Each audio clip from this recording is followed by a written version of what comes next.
On the morning of September 11, 2001, 19 men armed with box cutters directed by a man on dialysis in a cave fortress halfway around the world using a satellite phone and a laptop directed the most sophisticated penetration of the most heavily defended airspace in the world, overpowering the passengers and the military combat trained pilots on 4 commercial aircraft before flying those planes wildly off course for over an hour without being molested by a single fighter interceptor.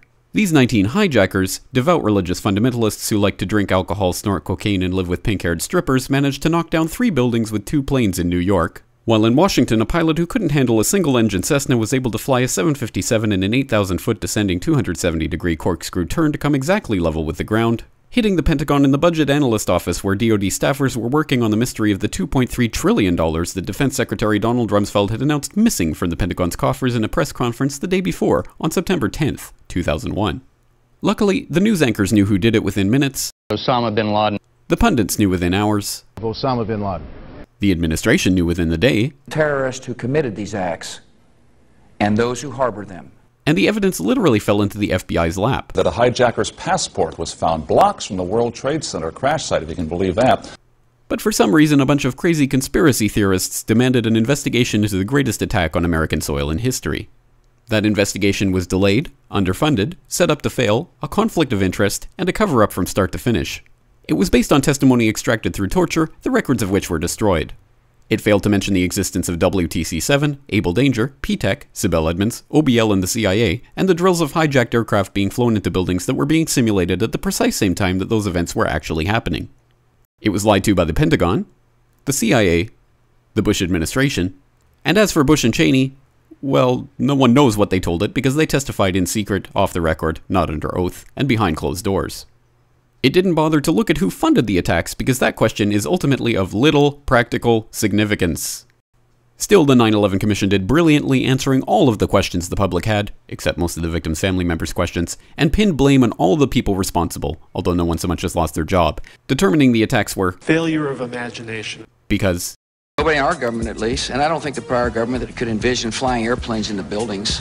Except the Pentagon, FEMA, NORAD, and the NRO.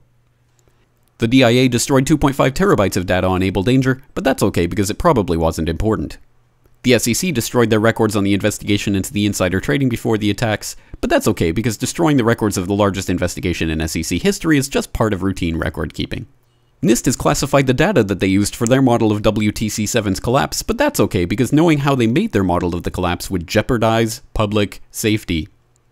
The FBI has argued that all material related to their investigation of 9/11 should be kept secret from the public, but that's okay because the FBI probably has nothing to hide. This man never existed, nor is anything he had to say worthy of your attention, and if you say otherwise, you are a paranoid conspiracy theorist and deserve to be shunned by all of humanity. Likewise him, and her. And her, and her, and him. Osama bin Laden lived in a cave fortress in the hills of Afghanistan, but somehow got away. Then he was hiding out in Tora Bora, but somehow got away.